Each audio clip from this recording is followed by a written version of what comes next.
Comment on peut nourrir 7 milliards d'êtres humains? Bientôt 8, très probablement bientôt 9.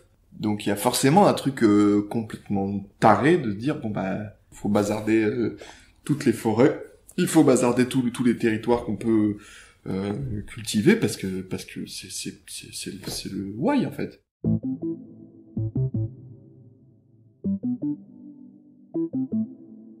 Parce que je commence à en avoir de plus en plus marre des trucs emballés dans du plastique, ou quand tu vas acheter une aubergine, tu sais pas pourquoi l'aubergine elle est dans un plastique. On dit qu'en 2025 il y aura plus d'eau. Est-ce que t'as vu ce que ça fait un citadin quand tu le mets en pleine nature? Je sens quand même en moi que j'ai une mission à accomplir. Allez, c'est parti.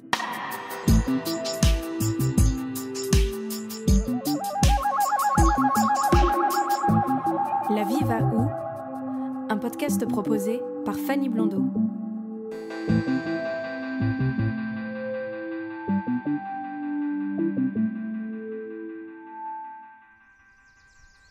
En décembre 2014, après avoir regardé de nombreux documentaires sur le traitement des animaux en abattoir et la pollution des océans par nos industries, j'ai décidé de bouleverser mes habitudes alimentaires. J'ai commencé par le végétalisme, mais mon métier impliquant de nombreux déplacements, je n'arrivais pas à m'organiser correctement et à m'alimenter comme je le souhaitais. Aujourd'hui, je suis végétarienne. Je me tourne de plus en plus vers l'alimentation dite vivante, non transformée, et j'apprends un peu chaque jour à nourrir correctement mon corps, tout en respectant le plus possible notre planète. Depuis quelques années, j'ai pu constater que notre souhait de manger tout simplement mieux augmente. Alors, végétarien, vegan ou autre, quel avenir pour notre alimentation? Épisode 6. Se nourrir autrement, une solution pour notre planète. Bien sûr, on pourrait s'alimenter autrement, enfin c'est sûr quoi. Mais déjà, je crois que ça c'est vraiment déjà en chemin. On est déjà dans une alimentation alternative par rapport à il y a... mes parents ils étaient déjà dedans il y a 30 ans, mais j'ai l'impression qu'on est déjà dans une alimentation alternative, même si elle pourrait être vachement plus radicale et vachement plus saine pour l'environnement, c'est sûr et certain. Tout ce qui est viande, tout ce qui est utilisation des produits animaliers, ça c'est certain, c'est sûr et certain. Mais j'ai l'impression, enfin après c'est une impression, parce que je suis pas assez renseignée sur le sujet, que c'est notre manière de consommer de manière plus large, quoi. Notre manière de mettre du chauffage quand il n'y a pas besoin, notre manière de laisser des appareils en veille alors qu'il n'y a pas besoin. On est dans un truc où on peut avoir beaucoup. Et ouais, j'ai l'impression que c'est plus large que l'alimentation, moi. Une manière de consommer qui devrait être beaucoup plus raisonnée, raisonnable, quoi. On a voulu appliquer à l'agriculture ce qu'on appliquait au monde industriel, au lieu de l'approche ancestrale qui était une approche globalisante. Ce faisant, l'homme, pour moi, si tu veux, va toujours dans le sens de ce qu'il croit être le moindre effort pour lui. Donc si il est emmerdé par des insectes qui bouffent ses plantes, s'il trouve un moyen de les tuer, il y va. Et tant qu'il mesure pas qu'il est en train de se tuer, il va y aller, quoi, tu vois. Et c'est des forces qui sont inhérentes à la nature humaine et qui sont extrêmement puissantes, parce que à un moment donné, il faut qu'ils prennent conscience que le changement est nécessaire. Et là, c'est pas quelque chose qu'on aime, quoi, fondamentalement. On parle toujours du changement, mais en fait, si le changement il peut être pour les autres, c'est mieux, quoi. Grosso modo, il y a ça. Pour sauver la planète, puisqu'on en est issu, c'est tout un art de vivre qu'il faut retrouver. Et qu'il faut donner à tout le monde. Que tout le monde ait la possibilité de bien manger. Ça vient, il y a des choses dans les cantines. Nous, ce qu'on mangeait à la cantine quand on était petits, franchement, c'était dégueulasse. Mon Dieu, c'était dégueulasse, je te jure, c'était dégueulasse.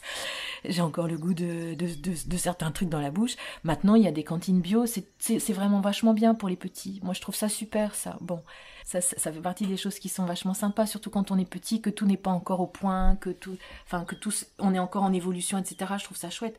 Nous, on nous faisait bouffer des trucs infects. Et en plus, vu les difficultés financières qu'ont les gens, parce que c'est tout un système, au moins pendant qu'ils sont à l'école, les enfants, ils sont nourris. Voilà, c'est un exemple tout bête que je te donne. Je me dis, on mettrait un menu végétarien au début, voire 2, parce qu'à mon avis, il faudrait voilà. Plus, ça unifie plein de choses, c'est-à-dire que ça règle les problèmes des religions, enfin de tout ce système-là, et je trouve ça vachement bien. Il n'y a plus le problème du porc, il n'y a plus le problème ça évite des tas de choses. Les légumes, c'est pour tout le monde, jusqu'à maintenant. La terre est généreuse, pour tout le monde. Je pense qu'au fond de moi, j'ai toujours été végétarienne, mais ça ne se développait pas parce qu'il y a la pression de l'éducation, la famille, les amis, les habitudes. La vache qui rit, pour moi, c'était une vache qui rigolait vraiment. Les petits poulets devant les chicken, les burgers, enfin, c'était des petites enseignes sympas que j'aimais vraiment, et je faisais pas le rapprochement entre la publicité et ce que je mangeais. Donc pour moi, la vache qui rit, elle rigolait vraiment, par exemple. Mais la transition, elle s'est faite parce que je pense que au fond de moi, j'avais toujours les idées, mais je les développais pas parce que je me disais, Harmonie, c'est normal de faire comme ça, il faut bien manger pour vivre. Si t'as besoin de protéines, t'as été élevé comme ça. Si tu fais un changement, ça va peut-être te donner moins d'énergie. Enfin bref, tous les clichés qu'on a au début. Il y a la pression de ma maman qui s'inquiétait vraiment et qui disait, oh mon Dieu, tu vas trop maigrir. Alors qu'en fait non, pas du tout. J'ai même grossi quand j'ai commencé à être végétarienne parce que dans un premier temps, je m'étais tournée plutôt dans les pizzas 4 fromages, les burgers industriels et tout ça, ce qui n'est pas forcément mieux, mais c'était au début ma transition, on va dire. Donc ça a commencé comme ça. Et après, petit à petit, j'ai retransitionné pour que ce soit plus équilibré, un peu plus écologique, etc. Vegan, je ne le suis pas à 100%. C'est quelque chose qui me fait culpabiliser parce que j'y arrive pas encore. J'y suis plus très très loin, dans le sens où j'achète que mes œufs à la ferme, mais je sais que voilà, c'est pas parfait, mais voilà, je sais que c'est encore une étape que je dois franchir. Et au niveau du lait, j'en consomme plus, dans le sens où je n'achète pas de briques de lait, je n'achète pas de yaourt à base de lait. Par exemple, si je suis chez des gens et qu'il y a du gâteau, je vais en manger. Je vais pas dire non, désolé, j'en mange pas parce qu'il y a du lait dedans. Ça peut m'arriver de cuisiner de l'halloumi, donc c'est un fromage sans présure animale, mais voilà, il y a quand même du lait de brebis dedans. Mais j'achète le moins possible. Mais voilà, c'est encore quelque chose qui me culpabilise quand j'en parle, parce qu'il y a une certaine dissonance dans le sens où manger de la viande, ça c'est certain, je le ferai plus. Mais indirectement, je consomme encore du lait dans certains desserts, dans certaines pâtisseries, dans certaines choses. Même si c'est pas moi qui l'achète, j'en consomme. Donc pour moi, c'est pas très logique. Et il faut encore que le chemin se fasse. Mais bizarrement, le végétarisme, ça s'est fait rapidement quand j'ai pris conscience. Le véganisme, c'est plus compliqué pour moi. Mais en tout cas, je sais ce qu'il faut faire, je sais ce qu'il en est, et je sais encore qu'il y a des choses qui ne sont pas logiques dans ce que je mange. Ma mère a eu très peur. Comme au début, j'avais gardé le poisson, elle était rassurée que j'allais quand même manger un petit peu de poisson. Et puis finalement, elle est devenue végétarienne aussi, à force de me suivre, à force de m'écouter. Bon, elle dit qu'elle est végétarienne, mais elle mange quand même du poisson de temps en temps. Mais je veux dire, voilà, allez, ça fait son chemin, c'est déjà un bel effort de sa part, c'est déjà top. Donc au début, un impact un peu, on va dire, de peur, d'angoisse. Et puis finalement, ça se passe bien. Ce qui est difficile pour moi, c'est les anniversaires, parce que j'ai toujours des formules à volonté, donc je me retrouve à manger juste des féculents, un bout de salade, un bout de tomate. Donc ça, c'est pas évident. C'est pas évident de proposer aux gens d'aller à un restaurant vegan ou de manger vegan chez moi, parce que souvent, ils ont l'impression qu'ils vont mal manger, qu'ils vont passer une mauvaise soirée, au lieu de dire, bon, on va tester et puis on verra bien si on aime ou pas. Donc généralement, ils veulent pas. Alors que moi, je suis obligée d'aller dans un endroit où il n'y a pas grand-chose pour moi et de devoir manger. Donc, à ce niveau-là, j'essaye de leur expliquer que c'est pas juste et que c'est bien qu'on fasse une fois plaisir à moi et une fois à eux, quoi. Ça, c'est pas évident à expliquer, mais je dirais les plus ouverts, ils essayent, voilà, les plus ouverts. Mais oui, c'est embêtant aussi parce que quand j'étais en couple auparavant, je mangeais de la viande avec mon compagnon et puis j'en mangeais plus, mais je lui en cuisinais quand même, et puis je ne voulais plus lui en cuisiner, et puis au début il y avait du poisson puis on n'avait plus, donc pour lui c'était un peu perturbant. Il me dit, il y a une semaine tu me dis ça, une semaine tu me dis autre chose, et j'essayais de lui comprendre, c'est parce que le chemin continuait, ça se faisait, quoi. Mais pour lui c'était vraiment troublant, et il avait du mal à savoir si j'allais manger telle ou telle chose, quoi. Mais dans l'ensemble, je trouve pas que ça a été vraiment... allez, ça pourrait être pire. Ce Noël, je l'ai fait avec ma mère, mon tonton, ma marraine. J'ai apporté des plats véganes pour moi et ma maman que j'avais commandés. Et eux ont mangé une raclette où il y avait de la viande. Et voilà, ça s'est pas mal passé. Il n'y a pas eu de grosses disputes comme dans certaines familles. Il n'y a pas eu un rejet total. Donc dans l'ensemble, je trouve que ça s'est pas trop mal passé. Aujourd'hui, on se rend compte que ça fait, je sais pas combien d'années, je sais pas, 70 ans ou plus, qu'on nous met n'importe quoi dans nos aliments et que ça développe, ça développe peut-être des cancers, ça développe peut-être, quand tu veux acheter quelque chose, maintenant on te dit, tu regardes la liste des ingrédients et si tu vois plus de 4 ingrédients, ça part plutôt mal.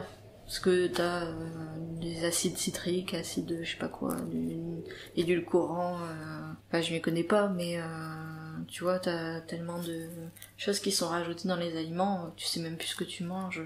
Ils remplissent des grands congélateurs des grands silos, je sais pas, de pommes, ils mettent plein de poudre qui fait que ça sauvegarde pendant 1 an et ils les sortent quand ils ont envie, parce qu'il y a une grosse demande. Hop, ils sortent les pommes et tu peux les manger, t'as 30 jours pour les manger. Ça devient un petit peu n'importe quoi. Enfin, je veux dire, alors du coup, ils savent même pas, t'as des grands panneaux, des têtes de mort sur le produit et on te met ça. Après on dit que les pommes, t'as plus de 50 pesticides, etc. Dedans. Et finalement, les gens, ils ont peur même de manger une pomme, alors qu'une pomme, c'est... J'avais des pommiers chez mes parents. Tu prends la pomme sur l'arbre, tu la croques, enfin, il y a rien de plus simple, quoi. Et maintenant, tu manges une pomme, tu t'empoisonnes de tout un tas de choses que tu connais même pas, qui sont faites dans des laboratoires, je sais pas où. C'est un peu... c'est fou, je trouve. Et oui, l'alimentation, plus j'évolue dans ma vie en gagnant de l'argent, malheureusement, ça passe par là, plus je fais attention à ce que je mange et j'achète des choses qui sont faites qui sont faites sur place ou des choses comme ça, parce que justement je suis un partisan du goût, par exemple, pour pas nommer, ou à grands frais, où t'as un écriteau avec l'agriculteur vient de ou comme à Otera par exemple, qui est ici pas loin, c'est fait dans le petit patelin qui est pas loin, ou parce qu'en plus ça vient pas de je sais pas quel pays, et que ça avec les je sais pas comment dire, mais avec l'essence, etc., quoi, ça vient juste de là, donc c'est pas mauvais pour la planète, on va dire. Mais oui, du coup, en ayant plus d'argent, je peux me permettre d'aller à Partisan du goût et acheter des produits plus... En plus, tous les produits qui n'arrivent pas à vendre, ils les cuisinent et ils font des plats. Et moi, j'adore cuisiner, mais pour moi, tout seul, ça m'embête un peu de cuisiner. Et du coup, c'est vrai que je mange des plats cuisinés le midi au boulot. Et j'aime bien aller à Otera, Partisan du goût, par exemple, me prendre des choses qu'ils font même, des salades, des purées, enfin, des trucs, des petits plats, mais faits sur place, sans conservateur, etc., dedans. Je trouve que, mais ça passe par aussi avoir un peu plus d'argent, sinon tu peux pas, c'est impossible de, ou alors faut vraiment cuisiner, avoir beaucoup de temps pour cuisiner, éplucher, etc. Mais, tu vois, en fait, j'ai l'impression qu'aujourd'hui, pour être écolo, c'est peut-être pas bien ce que je vais dire, mais pour être écolo, en fait, il faut savoir jardiner, savoir cuisiner, savoir faire des produits soi-même et passer des heures à faire son shampoing, sa lessive, et cuisiner, et voilà. Et en fait, ton loisir, c'est te faire à manger, te faire ta lessive, et j'ai l'impression que moi ça me va pas, entre guillemets. Quelqu'un qui me dit, un voisin qui me dit, écoute, je fais de la lessive moi-même, si t'en veux, je te propose de te les revendre, je serais super méga heureuse. Parce qu'à chaque fois, je me dis, je prends des recettes, je cuisine pas pour moi, donc j'ai l'impression que c'est aussi un peu une façon de c'est de la cuisine entre guillemets, tu vois ce que je veux dire. Je prends pas assez de temps pour faire tout ça, en fait. Et c'est pas quelque chose qui me tu vois, tu dis, faut savoir aussi faire ce qu'on aime. Bah, ça, c'est pas quelque chose que j'aime faire. Je veux bien utiliser des choses bio, etc. Mais passer 1 heure à cuisiner pour manger un plat, passer 1 heure à faire tous mes produits de beauté, entre guillemets.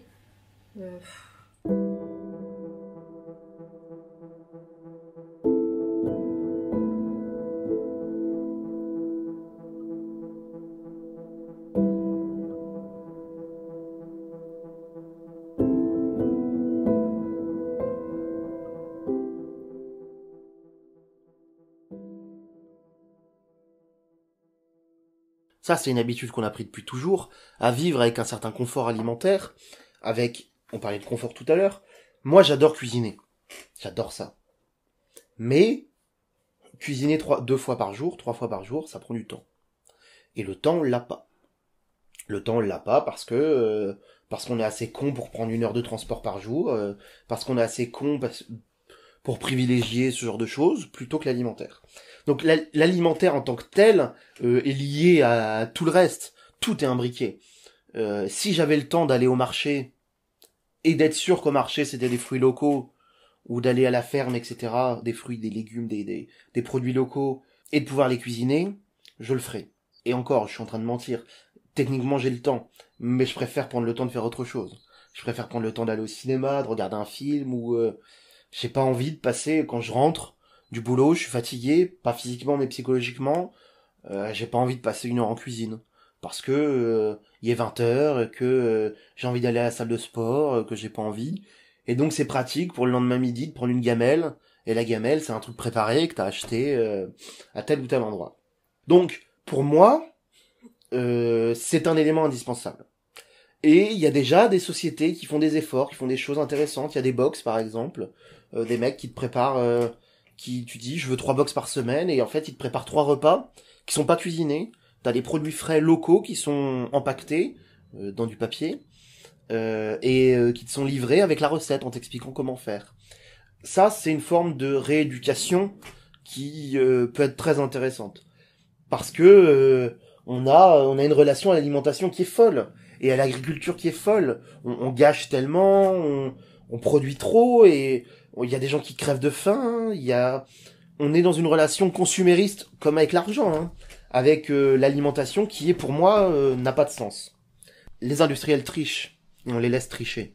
Ils rajoutent des choses, du sucre, du gras, des choses qui font que on est devenu addict à des goûts qu'on ne maîtrise plus, on n'est plus capable de se passer. L'alimentation, c'est une addiction très puissante et quand il faut cuisiner soi-même, on ne retrouve pas les goûts aussi puissants qu'on peut les trouver dans des plats préparés, qui sont en plus mauvais pour notre santé. Donc, l'alimentation, pour moi, c'est un problème capital, parce que je pense que ça va être un des plus compliqués à résoudre, et surtout que ça déclenche des mouvements émotifs chez certaines personnes. Pour moi, il y a des efforts à faire. Le flexitarisme, par exemple, manger moins de viande, etc., c'est très bien. Ou manger de la viande de meilleure qualité sur des bêtes qui ont été traitées correctement, qui ont été élevées correctement, etc. Il y a plein d'efforts à faire. Mais l'alimentation déclenche des passions. De toute façon, tout déclenche des passions dans notre monde de nos jours. L'alimentation déclenche des passions beaucoup trop violentes. Et je pense que ça, c'est un problème qui est quasiment insoluble.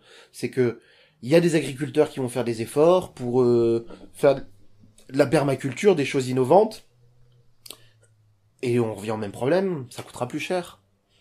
Ça coûtera plus cher parce que c'est plus compliqué. Et que si on n'incite pas les gens financièrement à consommer ça au lieu de consommer les produits de merde, ils le feront pas. Et donc cette course au prix, par exemple, qu'on a eu dans les grandes surfaces, a été une catastrophe de mon point de vue. C'est que imaginer ces produits pouces et ces produits premier prix, etc., est une catastrophe. On a habitué des consommateurs à consommer ces prix-là, à consommer du lait qui coûte rien, à consommer tel ou tel produit qui coûte rien. Et sans légiférer et sans inciter, encore une fois financièrement, c'est le seul nerf de la guerre dans notre monde, les gens à faire mieux, il y a des gens consciencieux qui le feront, mais la majorité des gens ne le feront pas. Il y a dans l'image de la majorité des gens, le boucher c'est pour les riches, ça coûte cher, c'est pas pour moi, et donc on achète de la viande en barquette. on s'est trop éloigné de l'alimentation en elle-même. Pour nous, c'est de la consommation. Et il faut que ça aille vite, que ça soit pratique. Et une notion de production, de travail n'est pas envisageable de notre côté. L'alimentation induit un changement, je pense. Parce que c'est notre carburant, donc la façon qu'on a de nous nourrir, ça va pas donner les mêmes énergies, les mêmes forces. Forcément à tout le monde, on le voit à travers tous les régimes alimentaires, à travers le monde, que les personnes ne se nourrissent pas de la même façon et qu'elles n'ont pas les mêmes espérances de vie, elles développent pas les mêmes métabolismes, elles développent pas les mêmes résistances aux maladies et ainsi de suite. Donc je pense que oui, très fort, l'alimentation joue. Je pense qu'elle joue autant dans ça que dans les côtés négatifs, aussi tout ce qu'on utilise qui nous intoxique, qui nous rend complètement addicts, qui encrasse nos mécanismes, etc. Bon, voilà, on entend énormément parler des recommandations de pas manger trop gras, trop salé, trop sucré, trop blabla, et qu'en même temps, on te balance du coca partout, on te balance toutes les marques les plus sucrées, les plus grasses partout, parce que c'est moins cher et que c'est un plaisir immédiat, et que on en arrive aussi par rapport à cette notion d'argent à des aberrations où, dans une ville du Mexique, Coca-Cola à acheter les nappes phréatiques, et donc du coup, la bouteille d'eau coûte plus cher qu'une bouteille de coca. Donc qu'est-ce qu'on va faire quand on n'a pas d'argent? On va acheter du coca. Et donc, voilà, on se fait intoxiquer par ça, en fait. Et oui, après, il y a aussi une notion plus spirituelle, je crois, qui m'intéresse dans ça. C'est quand j'ai commencé à mêler mon alimentation végane par rapport à des systèmes spirituels de pensée, de qu'est-ce que ça induisait, pas que sur la valeur nutritive d'arrêter de manger de la viande, ou politique ou économique, mais aussi sur le plan spirituel. Ça veut dire quoi? Ingérer un animal ou une personne qui a vécu. Ça en fait quoi? Alors bien sûr, scientifiquement, c'est juste des acides aminés qui se concassent et que tu utilises pour transformer en énergie, mais en vrai, spirituellement, il y a un truc aussi de tous les animaux qui ont dû mourir pour moi, pour me permettre d'être moi en vie. Et à mon tour, quand je mourrai, est-ce que je pourrais servir de nourriture à quelqu'un d'autre ou pas? Et finalement, dans nos sociétés où on enterre tous nos morts, non, en fait, nous, on refuse de devenir une alimentation pour quelque chose, ou alors pour les vers, parce que on sait pas trop comment empêcher les insectes de détériorer nos corps, et encore, je pense on a trouvé des méthodes pour déjà s'injecter des trucs, mais on va pas participer au cycle alimentaire. Ça, c'est aussi un truc qui me dérange beaucoup chez les humains, c'est qu'on s'est mis au-dessus et à part. Et donc, pareil, au niveau de l'alimentation, on a tout changé, on a tout transformé, on a créé des super aliments, on a créé des tas de choses, et tu vois, moi, là, pareil, je dois prendre des vitamines, je dois prendre de la spiruline, je dois prendre des compléments, parce que quand tu t'intéresses à des systèmes d'alimentation différents de la norme, donc là, en l'occurrence, sans viande, tu te rends compte de tout ce que tu vas manquer, mais non pas parce que la viande te l'aurait apporté, mais parce qu'on a injecté à de la viande des choses pour que ça te les apporte, et là tu te dis, voilà, c'est une grosse blague, en fait. Si on veut donner vraiment une alimentation végétale équilibrée, on est capable de le faire. On est capable de mettre les vitamines aussi dans les trucs végétaux, on est capable de mettre, je sais pas quels minéraux, enfin, on est capable de le faire. C'est juste une question de politique et de sur quoi on mise. Peu importe ce qu'on mange, peu importe qu'on soit vegan, végétarien, carnivore, ou qu'on mange que du poisson, ou je sais pas quoi, il y a quand même 7 milliards d'êtres humains. Enfin, peu importe ce que tous ces 7 milliards d'êtres humains décident de manger, il va quand même bien falloir les nourrir. En fonction de ce qu'ils vont choisir comme régime alimentaire, va bien falloir trouver des espaces, des machins, des trucs. Et donc, c'est forcément le why. Tant qu'on est dans cette logique-là de dire, là, j'ai un peu un discours un peu chelou, mais moi-même, je suis pas forcément hyper d'accord avec ce que je dis, mais je crois qu'il faut sortir de cette logique de dire, il faut nourrir tout le monde. Ça veut pas dire qu'il faut affamer des gens, mais moi, si je reprends mes vieux rêves de monde idéal, machin, faut casser les pays, faut casser les grosses machines comme ça qui ont à charge la vie de millions de gens. C'est forcé que les choses déraillent à partir du moment où un petit groupe de gens s'occupe de la vie de millions d'autres gens. C'est forcé que ça ne se passe pas bien. Et moi, dans mon monde idéal, c'est un petit groupe de gens gère la vie d'un petit groupe de gens. Et ça se passe en communauté, quoi. Point. Ça, c'est vraiment mon monde idéal qui n'arrivera jamais parce que c'est trop utopique. Enfin, ça n'a pas de prise avec la réalité telle qu'on la vit. Enfin, si, ça a des prises, mais bon, c'est compliqué. Donc, malgré tout, pour quand même essayer de répondre à ta question, je ne pense pas que le changement passe par l'alimentation, mais il y a des choses qui existent, qui permettent de varier, enfin, qui permettent de se déshabituer de certaines choses. Si le libéralisme permet de lutter contre lui-même par des trucs d'alimentation bio, de machin, si le libéralisme, permet d'avoir une conscience politique contre lui, c'est louche, je trouve. Pour moi, le changement passe par des changements d'attitude. J'ai beaucoup changé, beaucoup évolué. Ça, c'est quand même curieux. J'en reviens toujours à cette période de ma vie parce qu'elle a quand même elle a duré longtemps et elle a été marquée et marquante pour moi-même et pour les enfants. Comme j'étais seule à travailler à la maison avec les 4 marmots, on achetait du tout fait, on achetait très vite, c'était tout le temps pareil. Enfin, je veux dire, on pouvait dresser les menus du dimanche soir au dimanche soir suivant, c'était tout le temps la même chose. Plein d'emballages, des choses qui allaient vite, qui mettaient au four et tout ça. On triait déjà les déchets de façon très marquée. Et alors là, je peux le dire, je vais pas culpabiliser parce que c'est fait, mais je veux dire, c'est vrai qu'on a mangé pas mal de saloperies, je reconnais. Les saloperies, elles sont pas chères, malheureusement. Et donc, on a réduit nos emballages et tout ça.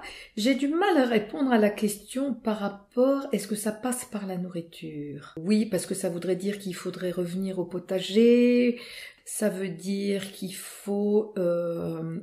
faire attention aux animaux dans les abattoirs et tout ça, mais ça me dépasse un peu. Je suis pas bien au courant de ces choses-là. Par contre, j'ai beaucoup évolué par rapport donc à la réduction des déchets, ça c'est oui. Donc tout ce qui est en vrac, mais en même temps je sais pas tout ça d'où ça provient et tout ça. Donc c'est plus je suis maintenant pas obsédée, mais si ça fait vraiment partie de ma façon de vivre. Je veux dire, moi, je suis contente quand j'ai un peu réduit mes poubelles. Voilà, ça passe par ça. Pour sauver l'état des sols, oui. Et l'état de notre santé, peut-être. Hein. Enfin, nous, on vient de faire la totale. Hein. Yvon, il s'est fait un infarctus pendant l'été, donc on a écourté nos vacances, on est rentré d'urgence. Et hier, on est allé faire un contrôle chez le médecin, il se tape un diabète. Donc, effectivement, oui, le changement, au niveau sanitaire, oui, ça passe par la nourriture. Je pense que ta façon de vivre... Les gens t'observent, ils se disent, tiens, comment elle fait, tiens, pourquoi elle y arrive, pourquoi moi je pourrais pas y arriver. Donc, c'est le colibri, en fait, hein. Il y en a d'autres qui disent, tiens, on va faire pareil, et puis voilà, on arrive à changer des petites choses. Je trouve qu'au niveau du climat, c'est difficile. Au niveau de l'alimentation, au niveau du monde paysan, les résultats sont plus rapides. Tout ce qui est mis en place pour les circuits courts et tout ça, c'est d'une rapidité remarquable. Alors, on peut espérer que ça changera le climat, mais bon, pas vraiment. Pour moi, c'est essentiel de revenir à l'essentiel. Enfin, c'est indispensable de pas se perdre dans des courses pour courir, avoir le meilleur truc, vite sur Internet, il y a une promo, là, on te contacte, on te dit, il y a quelque chose qui est en promo là, vite tu cours. Enfin, pour moi, c'est vraiment une absurdité. Et je pense que c'est parce que les gens courent, c'est parce qu'ils ne s'arrêtent pas qu'ils continuent, quoi. Je vais prendre l'exemple d'Yvon qui a fait son infarctus. Il vient de faire de la rééducation pendant 21 jours. Nous, on se déplace essentiellement en vélo. Donc, on peut pas dire que c'était quelqu'un qui était on n'a pas de télé, on est actif, on bouge, on marche, on mange correctement, on mange pas de sucre. Bon... Il va en rééducation, il est avec 10 personnes qui ont son âge, donc à peu près 60-70 ans, et qui ont la même chose que lui, et qui doivent changer radicalement leur mode de vie, parce que c'est leur santé là qui est en jeu. Eh bien, il tombe sur des personnes qui disent « Ok, on change, on fumait 2 paquets de clopes par jour, stop, on arrête du jour au lendemain ». Il y en a qui disent qu'ils peuvent pas, parce que c'est très compliqué, mais il y en a aussi qui disent « Pourquoi moi je mange à peu près 1 livre de beurre par semaine ». Je vais pas arrêter. Je vais pas arrêter parce que de toute façon, j'ai 65 ans. Il me reste peut-être 10 ans à vivre. Toi aussi, il te reste 10 ans à vivre. Et toi, pendant 10 ans, tu vas te priver. Tu mourras au bout de 10 ans. Et moi, je vais pas me priver, je mourrai au bout de 5 ans. Et moi, pendant les 5 ans, j'aurais été très heureux, tandis que toi, tu te seras privé. Et ils choisissent délibérément de pas changer leur mode de vie. C'est incroyable, non ? C'est incroyable quand t'as touché la mort, quoi. Ça, et puis tu te dis, enfin moi je me dis très souvent, mais pourquoi on n'y a pas pensé avant ? Pourquoi pendant des années, on a acheté du thé dans des boîtes Lipton en fer? Et pourquoi on n'a pas pensé, enfin, on aurait dû penser à ça. Pourquoi on l'a pas fait? Je comprends pas. Le vrac, c'est nouveau. La réutilisation, c'est nouveau. Donc il y a quand même, je pense que c'est le consommateur aussi qui fait quand même changer les choses. Si maintenant on vend la lessive à remettre dans des plastiques et puis tu la remets dans ton bidon, c'est le consommateur. On a le pouvoir. En tant que consommateur, on a le pouvoir. Mais il faudrait qu'on soit plus nombreux à l'utiliser, ce pouvoir.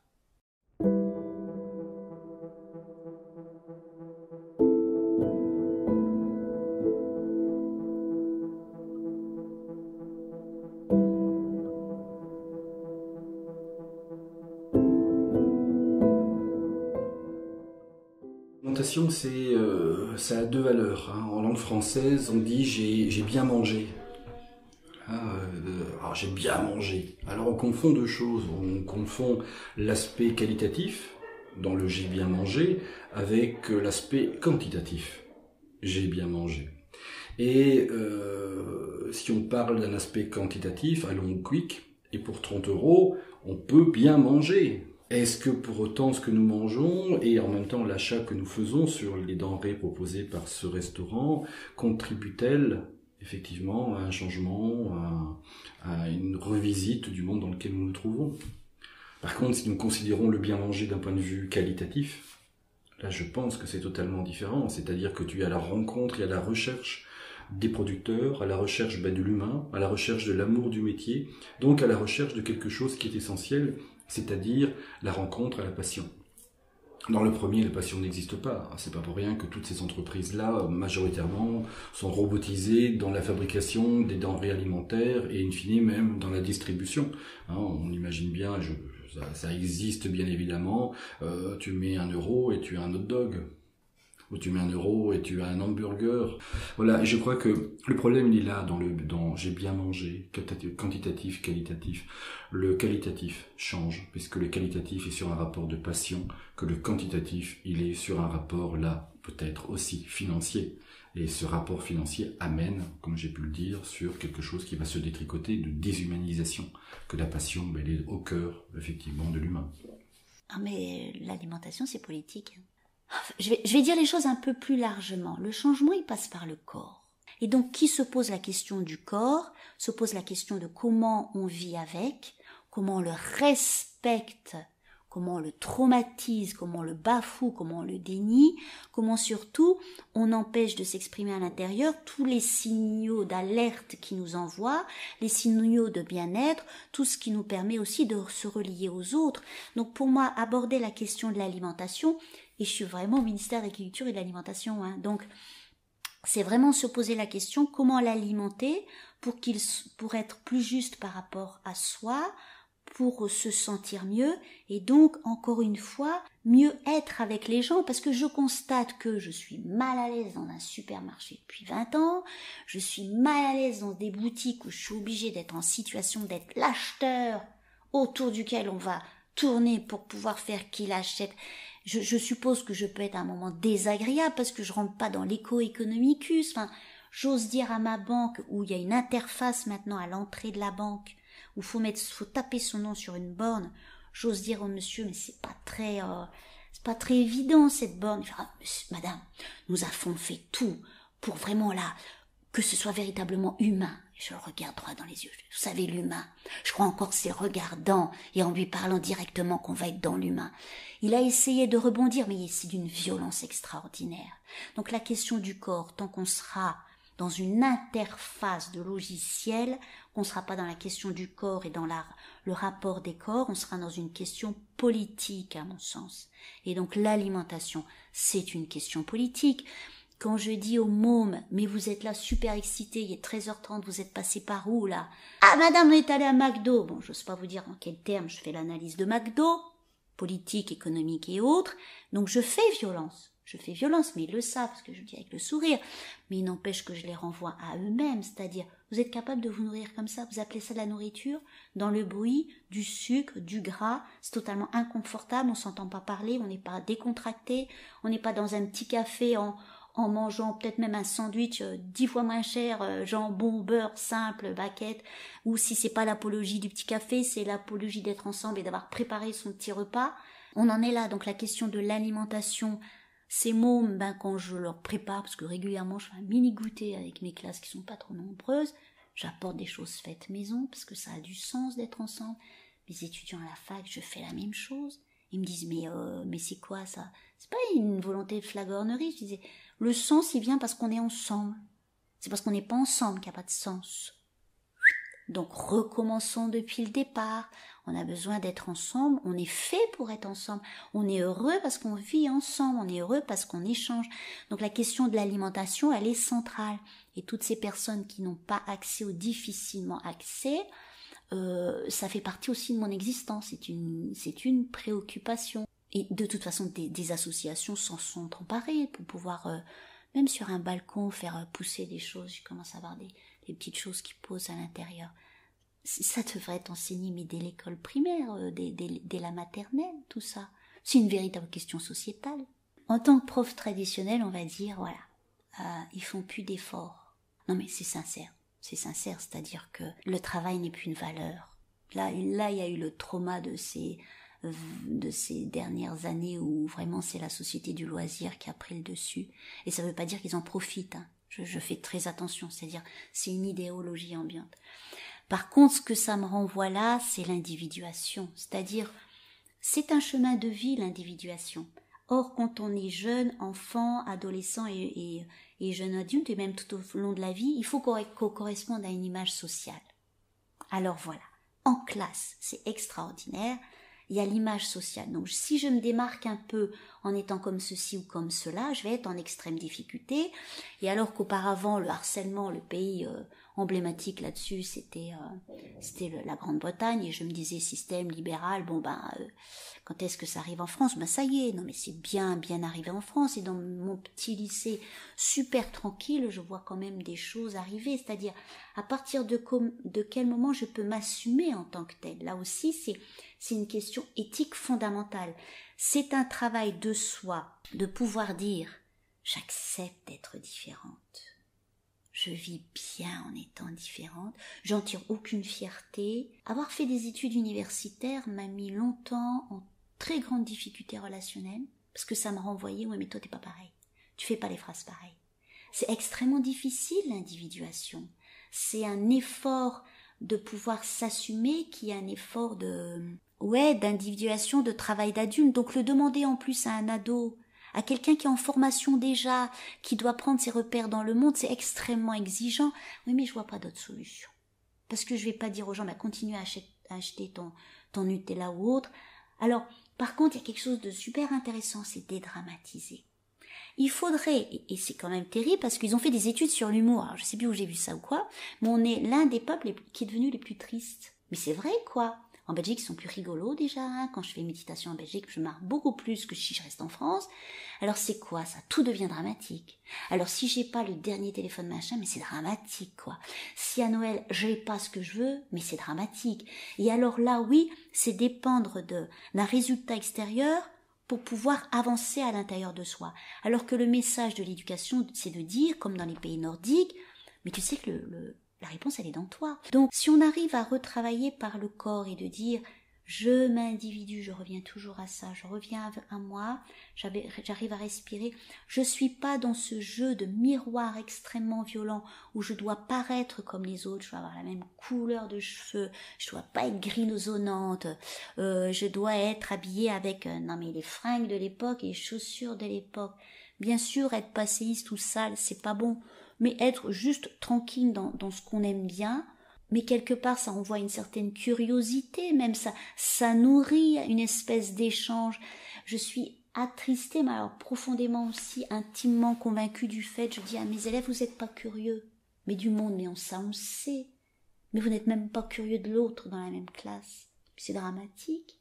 Vous n'êtes même pas curieux de vous, de savoir demain si vous allez vous sentir bien ou mal, parce que ça fait partie de ce qu'on met derrière. Le premier dialogue qu'on a, c'est avec soi. Ils n'ont pas le dialogue avec les autres, ils ont difficilement le dialogue avec eux-mêmes. C'est exactement la même chose. Donc en fait, l'espace intérieur qui permet de pouvoir s'approfondir, se remettre en question, se conforter, il a été amoindri par des électrochocs, enfin des systèmes lumineux dans les supermarchés, des publicités qui vendent du rêve qui n'existent mais absolument pas.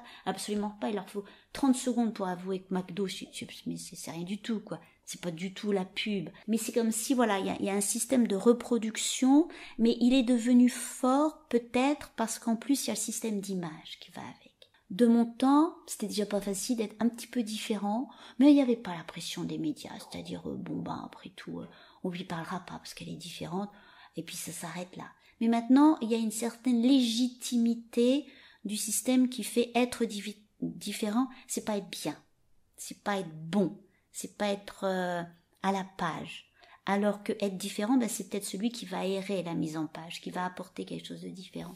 Donc l'individuation, selon moi, cette capacité d'effort, quand je leur dis, mais vous voyez par exemple, quand ils disent, Madame, redites-nous là, pourquoi vous parlez des langues et tout, ils sont curieux, j'aime bien, c'est quand même les bacs pour les plus curieux, hein. C'est quand même, en échelle de curiosité, ils sont plus curieux que les bacs plus 2. Donc je leur dis mon parcours, tout ça. Je dis, Madame, vous avez dû travailler pour beaucoup. Je dis, ouais, j'ai dû travailler. Mais je dis, mais en fin de compte, tous ceux qui travaillent comme ça, vous savez, à un moment, ils se disent, j'ai pas travaillé pour ça. J'ai surtout travaillé à l'intérieur de moi. Parce que en plus, c'est de moins en moins difficile de faire des efforts. Et ils sont là en train, mais c'est quand même extraordinaire de s'apercevoir que des gamins de 17 ans écoutent quelqu'un qui a 40 ans de plus qu'eux pour savoir, alors, c'est ça le sens de l'effort. Je vais dire, mais moi je suis née dedans, on m'a jamais expliqué ce que c'était le sens de l'effort. Il y a bien quelque chose, et en plus de ça, qui n'est pas visité, parce que ce n'est pas politiquement correct, visité par le champ scientifique.